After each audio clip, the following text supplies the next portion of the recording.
And now for today's program.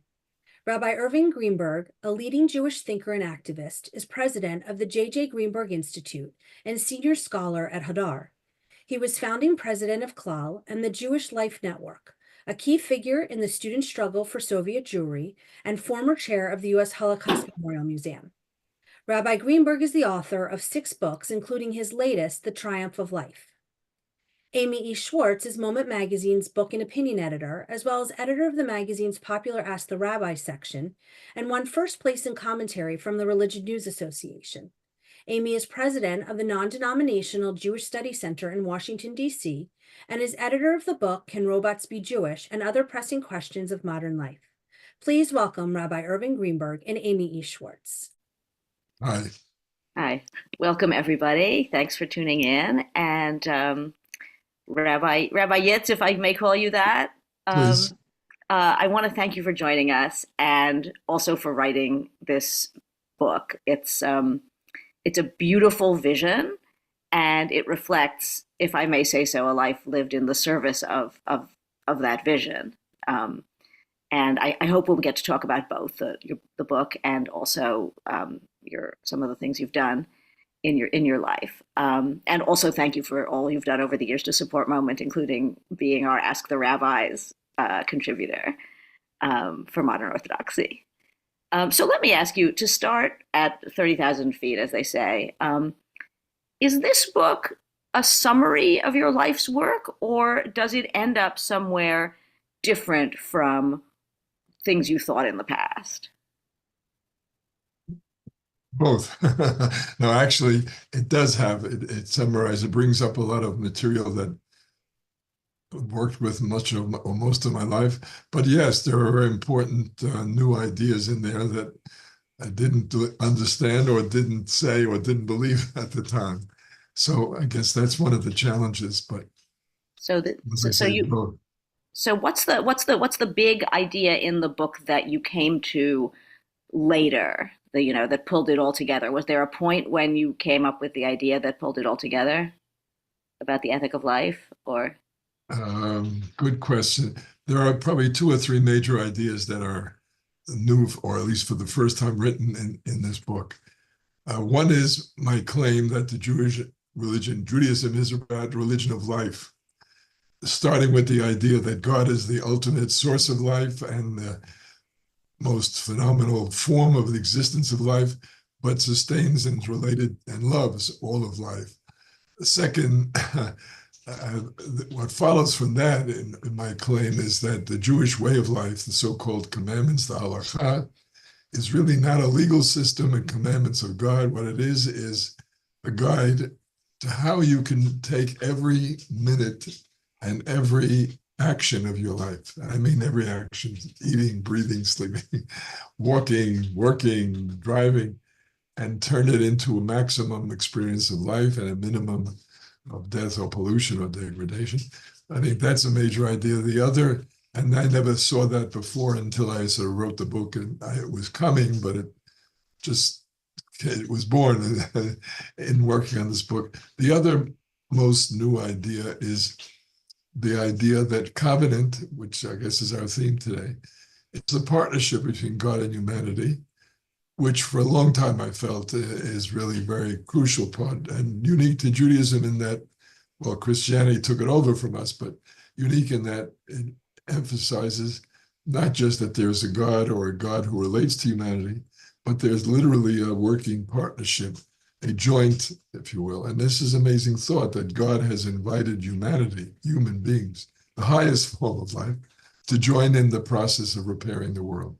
The third and most original idea, maybe, in the book, is that this covenant is not given one time. Everybody thinks of Sinai, beginning of Jewish life.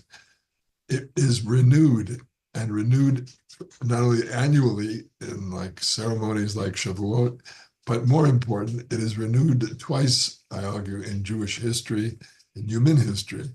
Once when we become the rabbinic Judaism tradition, and the second time we're living through. Since modernity, is my claim that God has entered into the third stage and asked humans to enter the third stage of the covenant. Now, if we want to, we can explore what's the difference between each stage. But at one foot, what it is that in each stage, God self-limits more and invites humans to take more responsibility, more authority, and more agency.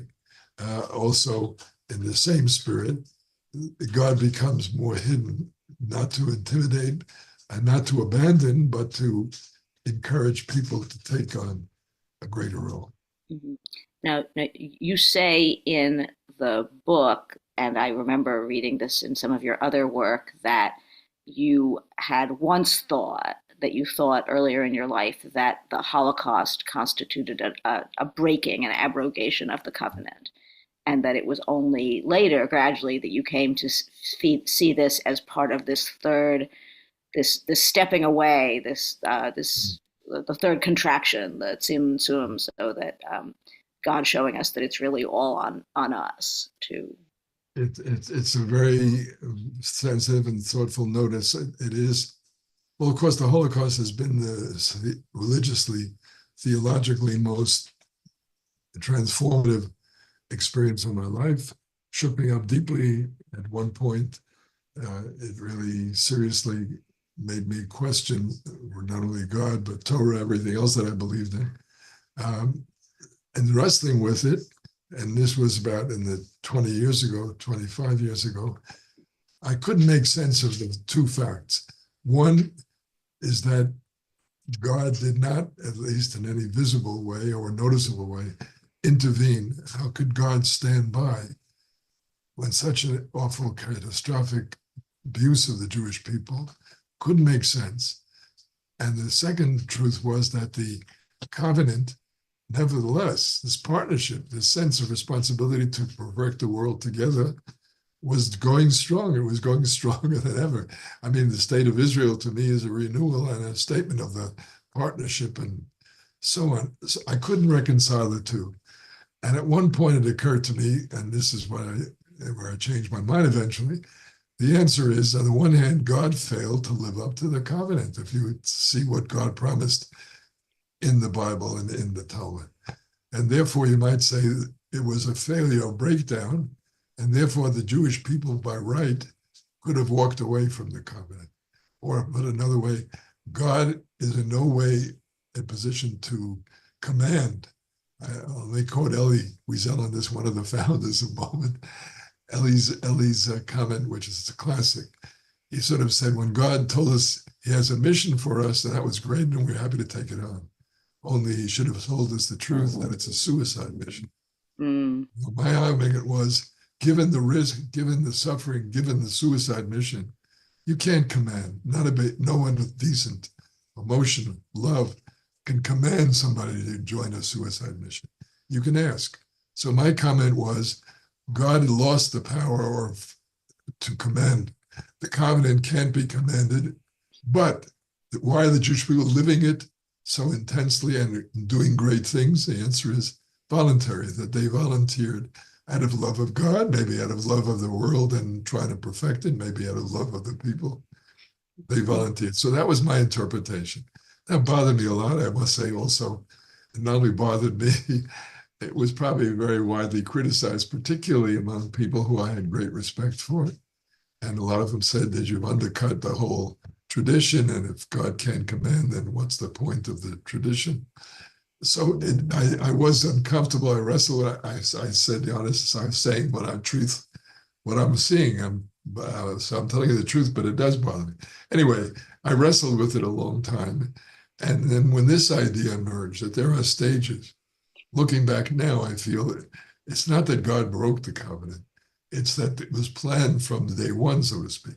In the first stage, the Jews were like children. In children, you command, you take full charge. And that's the Torah's picture of God, the dominant partner. And when they weren't ready to leave Egypt, God sent a messenger to get him out there. When the Egyptians tried to stop them, God smashed the Egyptian army, drowning them and so on. But when you grow up, and that's part of the whole idea of covenant, this is a relationship.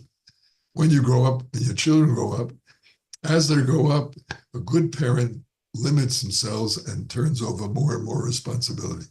So looking back, that's what the rabbis said about their time. Why did the Romans win? The Jews should have won. The Jews revolted for God, not like in the first temple. They were against idolatry. Why did they lose? So the rabbi's answer was God self-limited, giving greater freedom, and that means greater responsibility. And frankly, the Jewish leadership totally blew it. They were the ones who revolted against the world's mightiest power, recklessly, at the wrong time. They didn't explore diplomatic solution like Rabbi Yochanan and Zakkai eventually did to make a deal to let them live. They were so reckless that the zealots burnt the food stores of Jerusalem to force the Jews not to hide behind the walls, but to go out and fight. I mean, there was a civil war. They attacked each other. So the rabbi's answer is the human misbehavior, bad judgment, led to the destruction. And what about our time? So my answer is the third stage. God is totally hidden, gives humans total freedom, and it all depends on us. And God is totally hidden doesn't mean that God has abandoned us. God is closer than ever, everywhere. But you have to uncover it, you have to connect it. So my point is, I moved away from the idea that it's God's failure, but rather that God had expected and trained and educated us to rise to the third level. And we didn't come through. We didn't come through. First of all, the Jews couldn't help themselves. They were powerless. They had no state and no army to fight for them. But the Allies failed to use their power to save the Jews. The neighbors, far from saving the Jews, joined in the destruction and the persecution. Where the neighbors cared, like in Denmark or Bulgaria, and in fact, they saved Jews. Where the Allies cared enough, war refugee board in America was finally set up, they saved 300,000 Jews. So again, it comes down to that. That's the bottom line.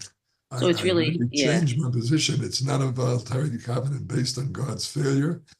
It is a responsible and voluntary covenant on God's begging, asking, requesting that we stand up and take responsibility.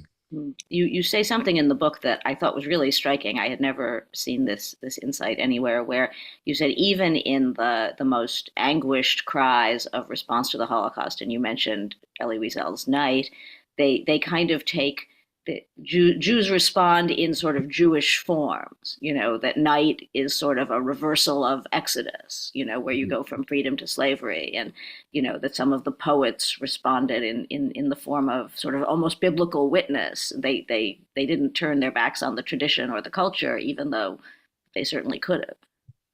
One of the important, sometimes when I was in a more provocative mood, particularly when I was angry at God for not intervening. And I have to say, even though I'm saying God planned this and asked us, many times I still get emotionally say, I don't care. Since I wasn't able to help myself, why don't you go back and treat me like a child and save me? So I never quite got over that. But you pointed to a very important point. My claim is that we have continuity in the Jewish tradition. I mean, my Orthodox Judaism is based on that claim of continuity, but the continuity means from generation to generation. And the goal of perfecting the world, the messianic dream of turning the earth into a paradise for life, that has been permanent. But the understanding and the method and the structures have changed. And so Elie Wiesel is a good example. His use of classic themes, including the reversal of the Exodus, which you noticed, and including he has a case of a play which he wrote, a Din Torah, taking God to court, suing God for failure. And that's again based on a classic trope of the Hasidic tradition of Levi Yitz of Berditcheva, who takes God and sues God and challenges God. So you have this wonderful and extraordinary, very sensitive continuity, really the whole tradition, but also new themes, replaying the themes in different modes, a transformation interpretation. To me, that's part of the excitement and part of the power of the religion, because frankly, if it never changed, if it never moved, hey, you're dead. If you don't move, you never change. That's what death is. You don't move, you don't change, you don't. And secondly, more important, if you never change, then you may be great at this particular period, civilization, history. But when history is changed to a totally different civilization, a totally different place. I mean, the Torah originally, we get it, it's in the human Bronze Age, it's in Middle East, it's an agricultural economy, and then now we have gone through the Middle Ages, ancient period, Middle Ages, modern period. One can argue we're living now in the postmodern period. And now we're not in the Middle East, we're equally in North America and totally different environments. So the Torah had never changed, in my judgment. I don't care if God said it word for word, it wouldn't speak to people. They wouldn't know what you're talking about. What makes it eternal is that it can be understood in new ways, and that the voice speaks in multi-levels. So you can hear one level in Mesopotamia in the ancient times, you can hear another level in Spain in the Middle Ages, you can hear another level in America or in Israel in modern and postmodern times. It's a very rich, multiple level voice that speaks to us. Yeah, well, that's a great segue to a question that I think it'll be central for some readers and not for others, depending on their background. But you talk about how the ethic of life is expressed in Judaism through both ethical commandments and ritual commandments. And you, of course, you are an Orthodox rabbi, you're a lifelong observant Orthodox Jew, and you mention in passing a few times here and there in the book how to you that's been the most meaningful and the most intense way to live. But it brings up this question of continuity and of commandment. Can you talk a little bit about how ritual commandments play into this ethic of life? I mean, you mentioned sort of how the covenantal process is expressed through commandments, but I think for some people that's more challenging than for others, right? That ritual commandments are essential to moving the world towards more life. Let me say honestly, it's an excellent question. I also want to say honestly that I wrote this book as a narrative, interpreting life, interpreting the Jewish way in history, but I wrote it for every kind of Jew, not just for Orthodox Jews. And I understand some of these ideas will be challenging, but I must say, I think they're written so that even a non-observant Jew or a non-believing Jew can make sense of the narrative and their role and their participation. To quote the founder of Moment magazine, Leonard Fine, he once said, atheist Jew doesn't believe in God, but knows exactly what God expects of him. Right. And I think that's a very important point here. So the narrative is written not just for people who believe or affirm the whole tradition in observant language, but rather people who are trying to mission express in their lives a higher purpose and particularly the Jewish vision for the world. So I want to make that clear. That having said, the main point that you raised is to me, it's one of the most important ideas I'm arguing in the book. To put it simply, Judaism is all about life. We say in the high holidays shortly, God is the Melech Hafetz B'chaim, the ruler who lusts for life, who wants life above all, who instructs us to live on the side of life. That is what the Torah's purpose is. It's to guide us. Now, again, live on the side of life, what does that mean? So my answer is, halakha is not a legal system or even commandment system. It says, take every aspect of life, don't just do it, study it, shape it. You can maximize life and you can minimize death in it. And so again, let me give a concrete example, and it's a ritual example, eating. First of all, if you don't eat, you're going to die. So eating is clearly a commandment to uphold life.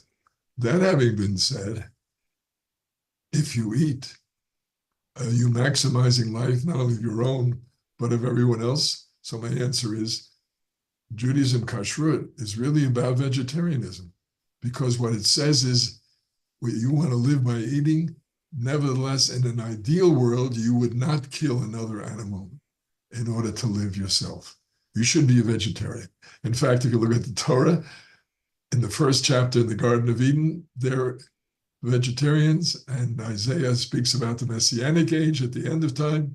Again, everybody becomes vegetarian according to Isaiah. Even the lion will eat straw Right, lies rather down with than the the other lamb. creatures. Or the wolf lies down with the lamb. Although I always, whenever I quote that, I always think of Woody Allen's one of his best jokes ever. He said, "When the lion lies down with the lamb doesn't sleep very well at night."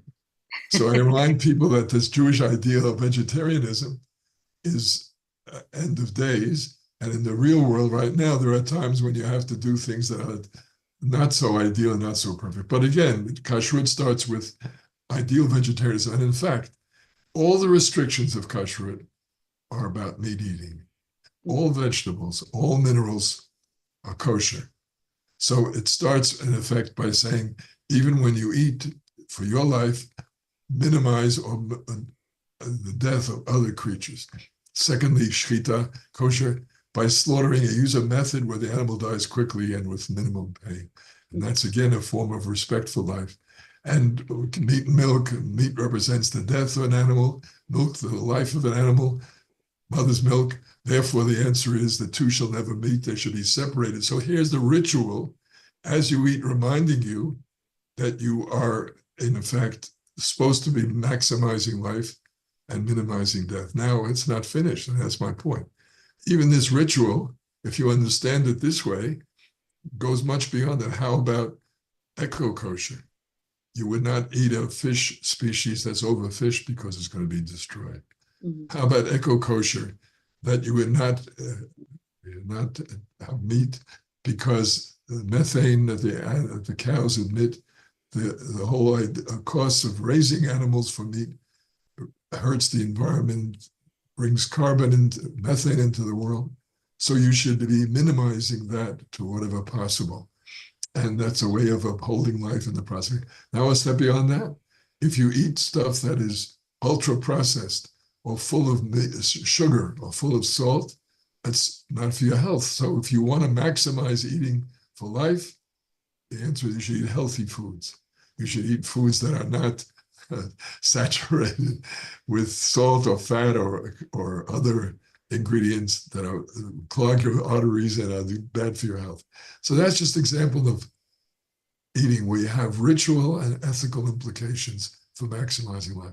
Now I can take another obvious example, which is pure ethics. How about when you have to go somewhere? It turns out you have a carbon footprint. So if you use mass transit, you have the least carbon footprint. So mass transit is a religious, ethical obligation, in my judgment, as your priority form of transportation. Well, if you do use a car, again, there's a big difference in terms of carbon emission between a fossil fuel car and an electric car. So an electric car would be the more kosher car because, again, in your driving, you are minimizing carbon. And I want to go down the line. One last example, maybe. How about speaking? Again, speaking. So my answer is speaking is critical because in speaking and in relating to people, we increase their life or honor their life or upgrade their dignity, or we tear them down. And so, for example, again, one of the guidelines of speaking is to speak the truth. When you speak the truth, it means you respect the other person. You tell them the truth and all the evidence, some of it is for and some of it against what you're saying. But the truth means that you're sharing it, treating them as an equal, treating them as a human being who has the dignity to make a decision on their own, not brainwashing them or twisting the information so they will make the right decision that you want. So speaking the truth is a commandment of life. Now, then it turns out, if you speak the truth in a way that degrades life or destroys life, then it's not a mitzvah anymore. In fact, it's a sin. Now, what am I talking about? So-called lashon hara, evil speech. I know that you, Amy, I shouldn't say it in public, I know you're a crook, or I know so-and-so is a swindler. And in fact, I just learned that he's entering into a new partnership or business. And I know the businessman. So it's really an obligation to go and say, you should know this person you're dealing with is a swindler. You have to protect yourself. You have to look out. That's a legitimate statement. But what if you don't know this person at all? I know he's a swindler. I come to you and say, so-and-so is a swindler. What am I doing? It's not really about telling the truth. It's about degrading that person in your mind because you have no need to know. That is called Lashon Hara. Even the truth is a sin when it serves to degrade life or to degrade a person rather than honor them. I'll summarize the whole thing. It's a Maimonides passage, which I think is brilliant. Maimonides says, if you look at the Torah, Moses' summary of the Torah comes up next week in the Torah reading. Moses says, you want to know what a whole Torah stands for? I place before you today life and good, death and evil. Choose life. Now, it sounds simple, but I missed for a good 70 years of my life with Maimonides' comment. Notice what Moshe has said. He said, life and good are linked, and death and evil are linked. You say, you know what that really means? It means that in every good act, everything that is called a mitzvah and a positive act, there's some element of life or choice of life. And in every sin, in every evil act, there's some element of choice of death. If it's not literal that I'm killing us, I have to prohibit it, obviously. But if it's not literal, then how about even metaphorically? Again, I come back to with words destroying a person, or with words undermining their dignity and their sense of self. That's choosing death. And so the summary point is, and this is an unfinished job, each generation has to stop and look at its life behaviors and say, how do we maximize life and how do we minimize death? That's a very interesting, and that I can see that could be extended to many commandments. Just to, if I may take a quick detour into sort of practicalities on this, I remember some years ago there was a movement in the sort of the, I guess, not modern, either modern Orthodox or sort of conservadox circles, to create a hechsher tzedek, to create an extended hechsher that took into account things like workers' rights and humane practices.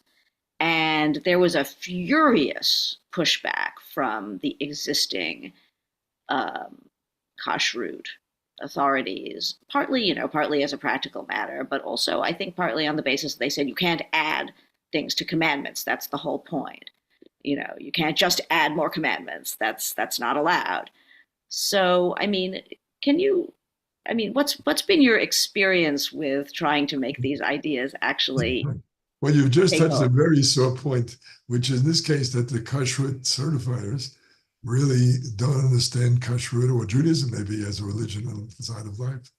And that's one of the classic problems. It starts in the Bible, and the prophets complain. People are bringing sacrifices. They don't understand what this is about.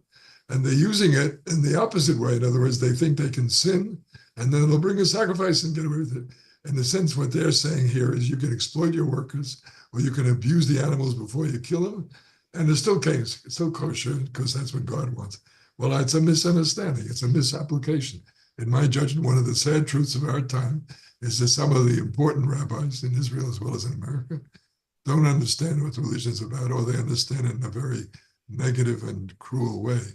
And that, by the way, the so-called Tav HaYosher, the certificate of justice and proper treatment, I give the credit to Shmuley Yankowitz, Rabbi Shmuley Yankowitz of Uri Litzedek, who invented the idea and who continues to spread it and preach it. But it seems to me that's exactly what I was saying before.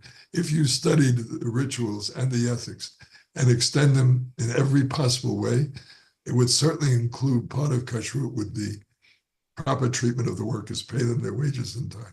Do not put the migrant workers out in the field with pesticides that kill them, with machines that break down or machines that run them over and hurt them.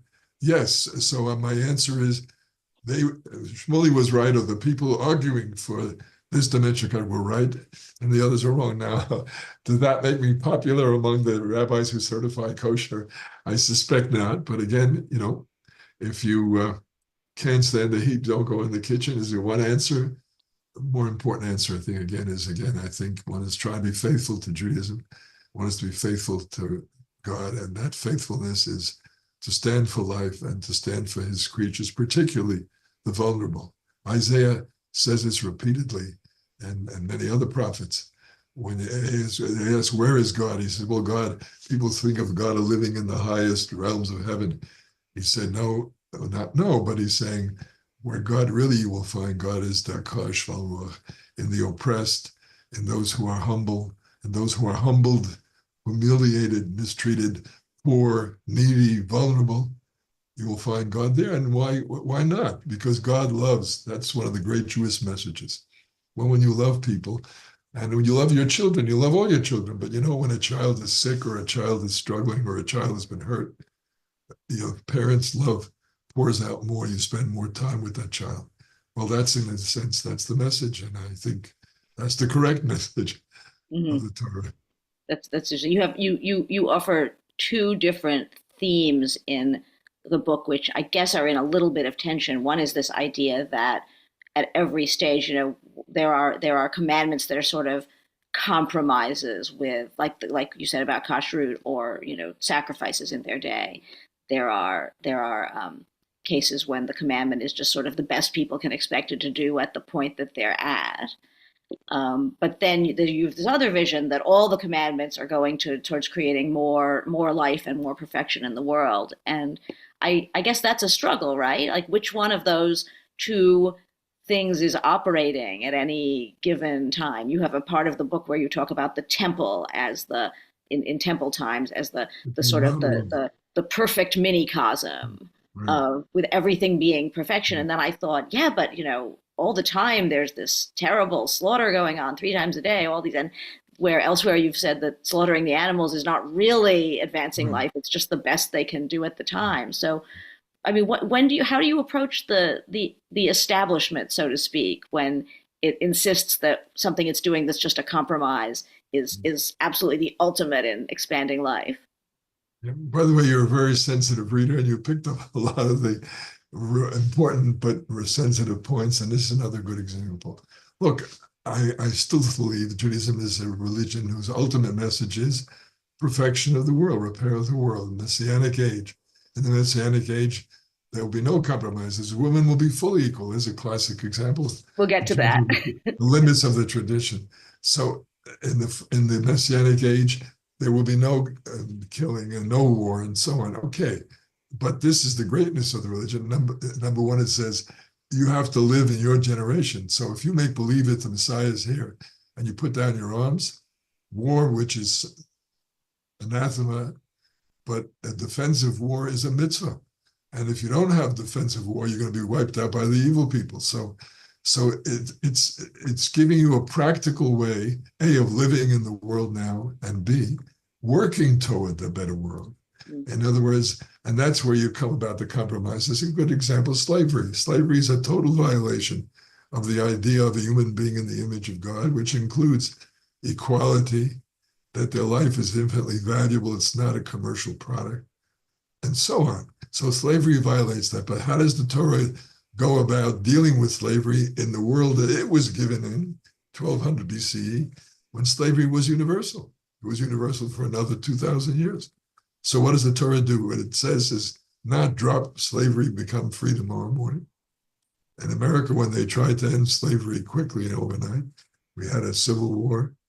And as a result, the whites never accepted even the defeat, and the Jim Crow carried on for another 100 years. It's still not over. The alternative is one step at a time, one step at a time. And I think that's a much better way. The rabbis, for example, the Torah starts, limits slavery, but only for 6 years maximum. Limits slavery, but only 6 days a week. And on Shabbat, the slave is as free and his labor as is the free master or anybody else. So you start limits, and then the rabbis come along and say, you have to treat the slave like a free labor. You can give him the same hours. You can't give him degrading servile labor. You have to give him equal food. You have to give him equal shelter. So step by step, till you wear down slavery and make it. Now here comes the women's question. I believe the exact same process took place. At the time the Torah was given, what was the state of women? Bought and sold. They were commercial objects. They were chattels. And the Torah starts not by stopping the process, but by limiting it, reducing it. The first commandment in the Torah in this matter is, from now on, only a parent, a father, can sell his daughter. In other words, commercial over. But even the father can only sell her to another man who commits to marry her. And when she's married, she is to be treated with the equal rights of a free woman who entered marriage as a free woman, not as a bought as a servant. So again, frankly, if we stop here, I don't think it's something to be proud of. But I see it as a legitimate and important first step. That's what I mean by compromise. But what's the second step? Well, the second step, as the rabbi said, give the woman more rights in her marriage, not just the right as a free woman, which is to be supported, to be sexually satisfied, to be sheltered properly. Give her additional rights. What are the rights? Well, for example, very important. If there's a divorce, she is guaranteed a financial settlement so that she will not be poor and not be thrown in the garbage heap. And the truth is that a divorced woman in ancient times, they had no job, they had no education. So they were really committed or doomed to poverty, to all kinds of marginality and abuse.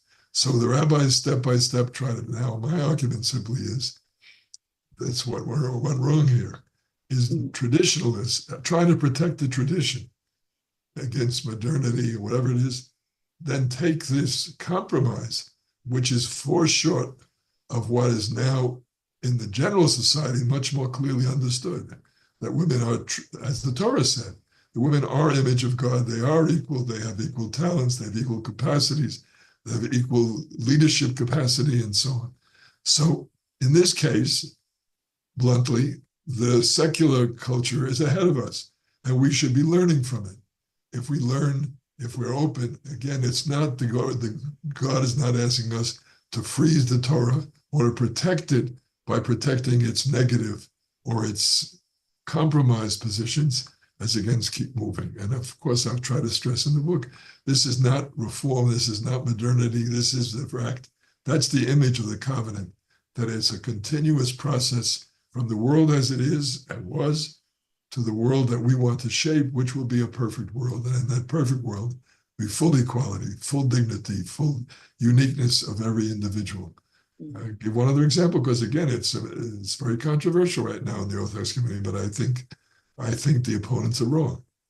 The Torah is a very harsh rejection or condemnation, whatever you want, of homosexuality. But we who are modern, who have been educated, now know that there is strong evidence, strong scientific evidence, that it's based on hormones, it's based on genes, that there is a natural, it's not a perversion. That's what the Torah's objection is. It's not a perversion, that these are people who are sexually, emotionally attracted to same sex. So to me, the same-sex marriage movement is a statement that we are natural and part of the spectrum of normal human sexuality, but we want to join and participate in the ethical system of Judaism, namely, it judges heterosexuality by three qualities: relationship, it's not casual, it's not a physical exercise, it's an expression of emotion, relationship, and deepening relationship. Secondly, that is a statement of faithfulness. I really am responding to this person, committed to this person, not promiscuous. And the third dimension is family, that it's open to the creation of children and family. Historically, maybe because they were persecuted. Historically, the gay culture was anti-family. When you look at the Greek Iliad tradition, there's Achilles, the great hero. He's got a wife. He can fully engage in heterosexuality.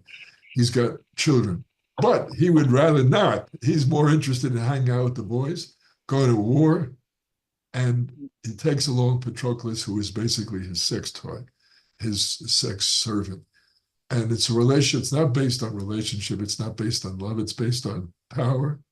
And it's based on his use of Patroclus. So my answer is that's a perversion. That's a failure by the standards of, I think, an ethical religious standard. And that's the gayness the Torah opposes, but I oppose it too. And the rest of the community, the Orthodox community in particular, should recognize that we have evidence and know things that we didn't know in the Middle Ages.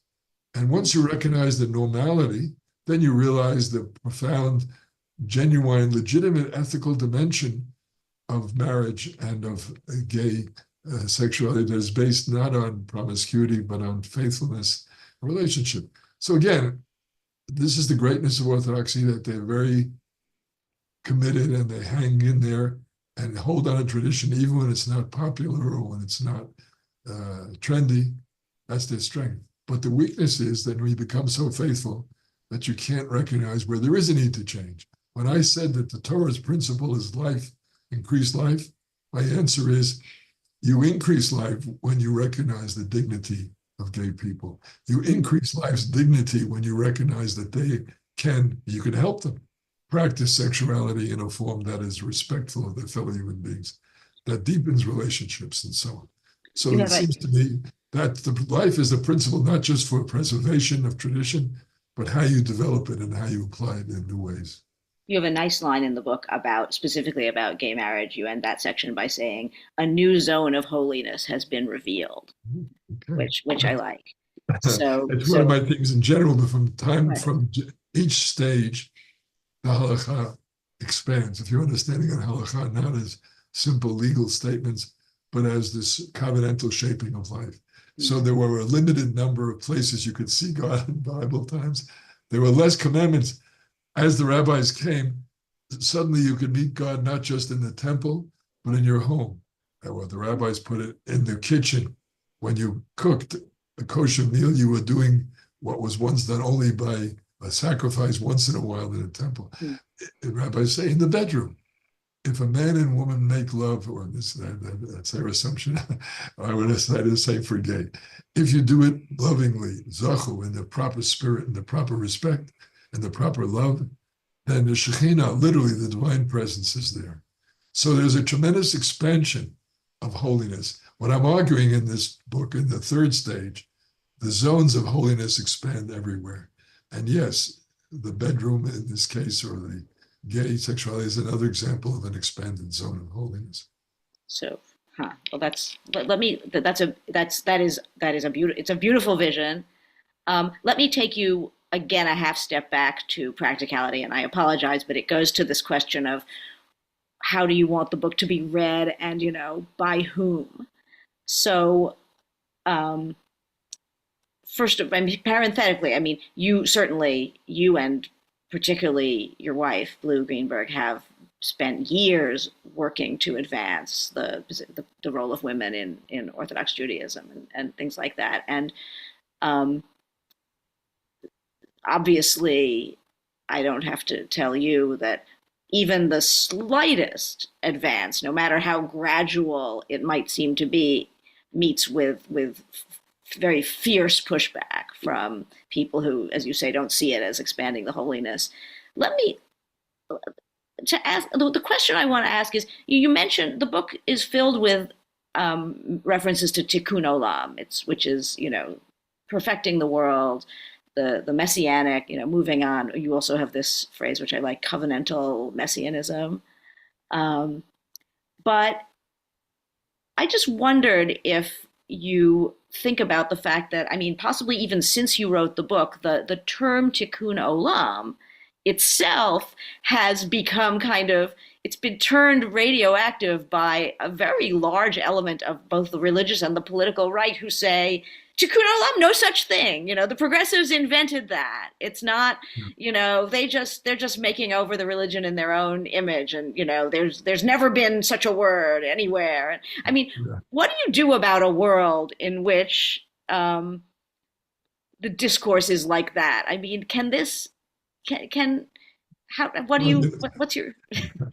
Yeah, can people, who's going to hear this book and how, I just want to say again, I used to get all that part to be provocative and to tongue-in-cheek a little bit, I must say, but precisely for that reason, because I think it's ignorance.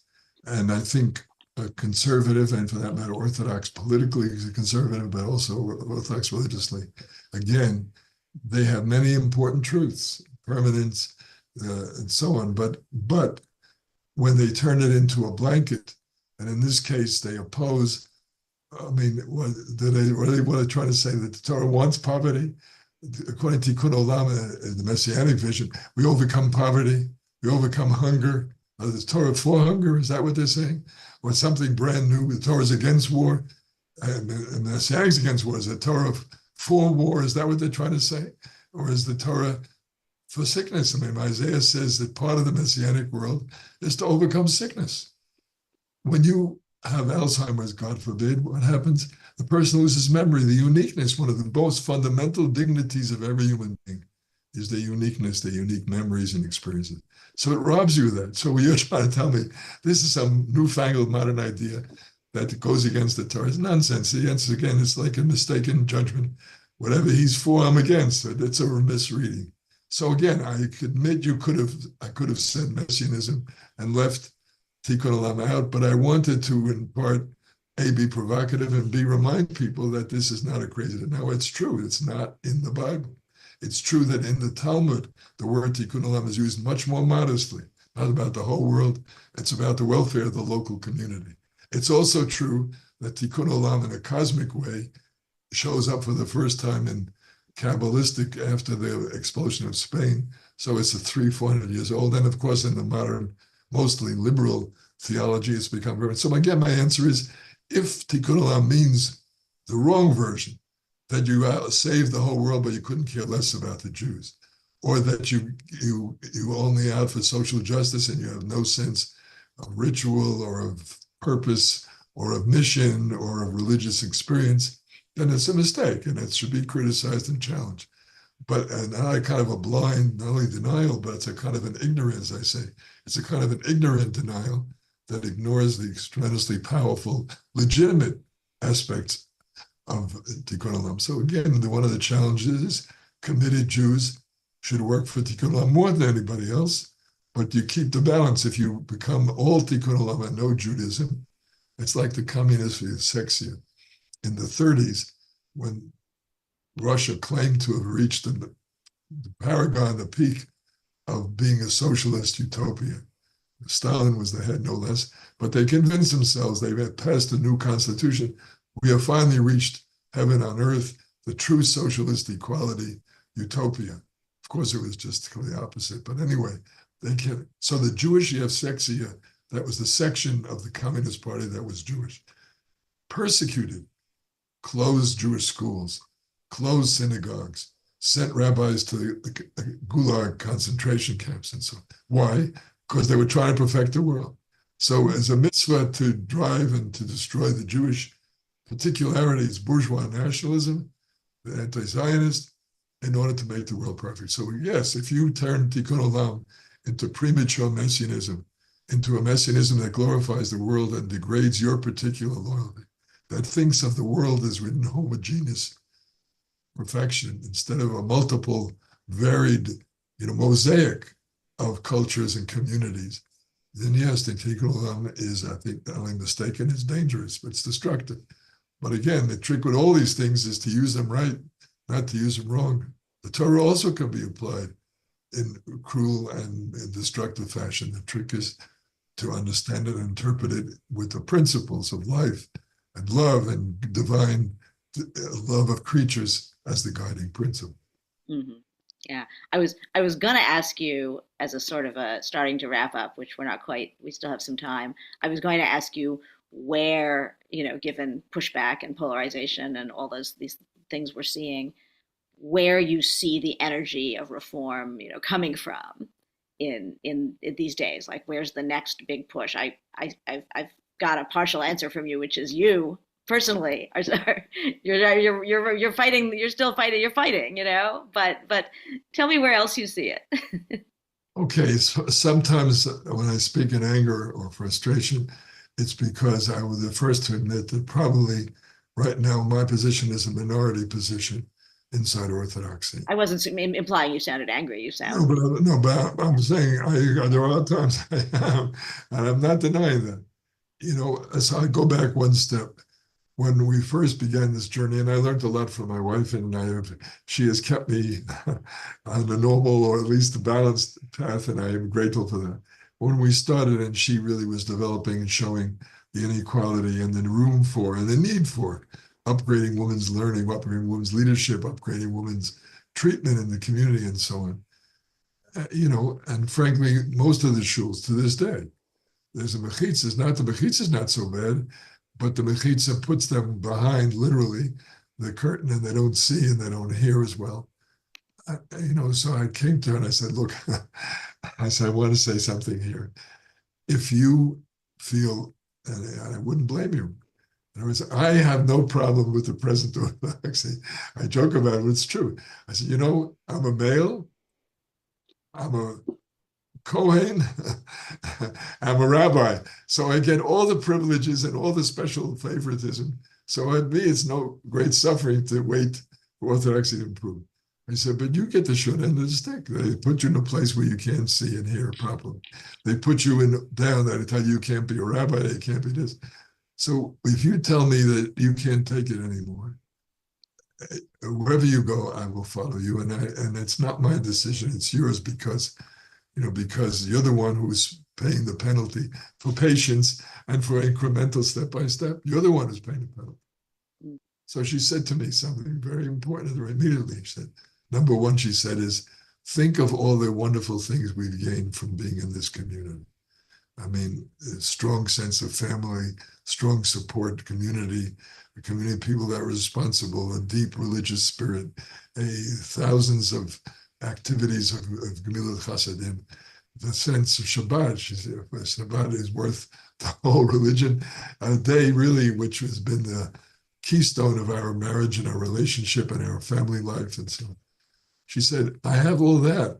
So if I have to pay these collateral damage side effects, it's no comparison. It's more than worth it. It's more than worth it. And I feel I've gotten so much from it that I would take all these other things and maybe worse, because I still think on balance, it's the most rewarding and profoundly important way of life. Then she also said, and then the second comment was, furthermore, in my judgment, I don't want to leave. Yes, other people have left, but that means when they leave, it leaves behind the people who are against change. This is too important to abandon it because it'll make me feel a little better. If it would make me feel better, I want to stay in it and change it and improve it, because not only is that what's good for me and for the Jewish people, so I think what God wants from us, and not just to accept it as it is, but to every generation improves it and moves it closer to that messianic perfection. So again, I learned a lot from her in that, and my answer to you on this question. And so yes, I am from time to time quite distressed that there's a majority. The last 50 years, I would say, frankly, the community has gone to the right, to the Haredi side. Even the so-called centrist or modern Orthodox have made many moves to the right. I think it's because they're frightened of the open society and the fact that acceptance of Jews leads to assimilation. Of course it does, but if you enrich the life, if you deepen the understanding, if you upgrade the education, then the open society makes it better, not worse. So instead of taking the challenge of God's request to make the Torah live in this time and in our time, they retreated. And a part of that retreat is to, yes, oppose pushback on everything. And I remember when Blue published a book on women in Judaism, pointing out many areas where women could do more, and even halachically, people pushed back. So one rabbi in Montreal, somewhere in Canada, said, she's a Jezebel, that's the queen in the Bible who was the most loathed and most discredited, idolatress. Well, I'll finish this comment with one other, which is one of my favorite true stories. In 1982, she published an article in Judaism saying, going through, can Orthodox women be rabbis? And she went through all of this, and then she pointed out clearly, there's no intrinsic legal obstacle. It's a social convention. It's the expectations and the assumptions that women are not publicly figures, et cetera, et cetera. So she went through all the objections, showing they're not really substantial. And so, and then she said, if women would learn and do all the things for trained, they could become rabbis. And so the climax is a wonderful article. The last paragraph says, and therefore, based on this analysis, I predict that in my lifetime, there will be Orthodox women rabbis. Well, we always do this. I give her to read my stuff before I publish it, and she reads. I read her stuff. I'm reading this article, loving every minute. And then we get to the last paragraph.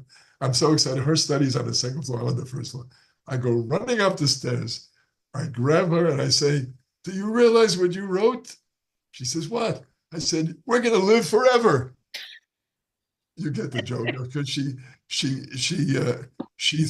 said there would be women rabbis in her lifetime.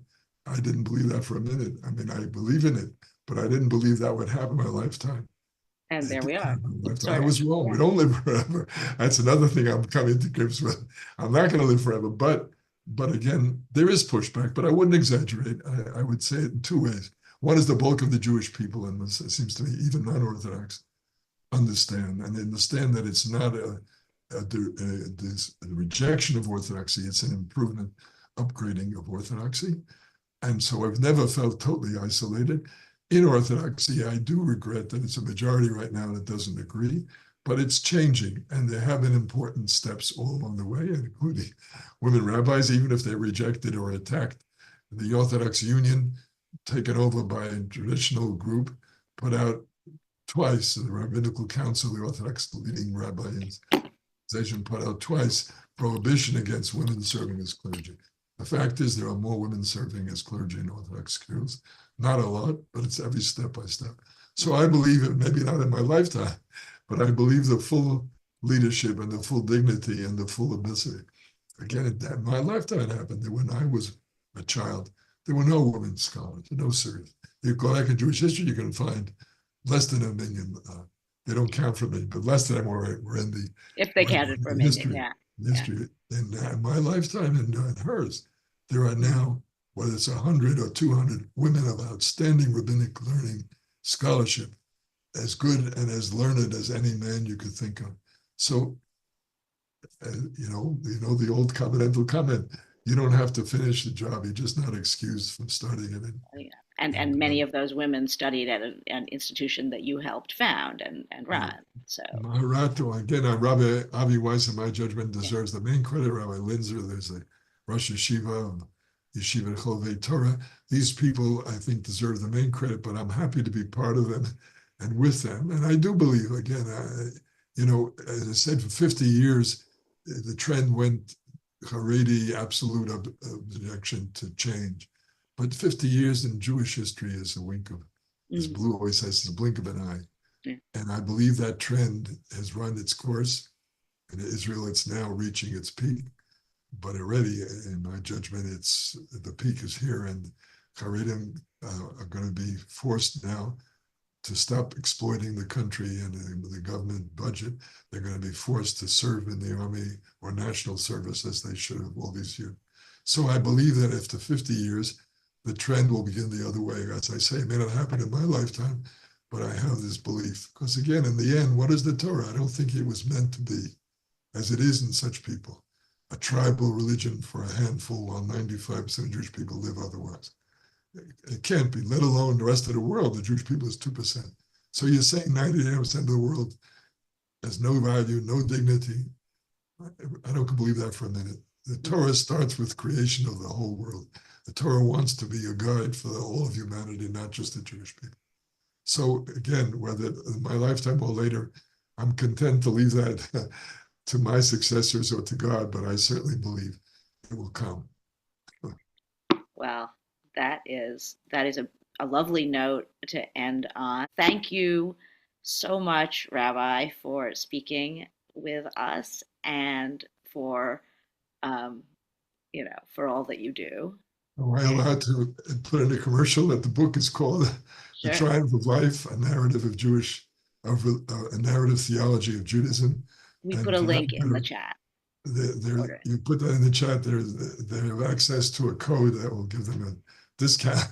Anyway, I want to thank Moment for the opportunity for its service all these years, for being part of that, and also for this moment. Thank you. Thank you very much.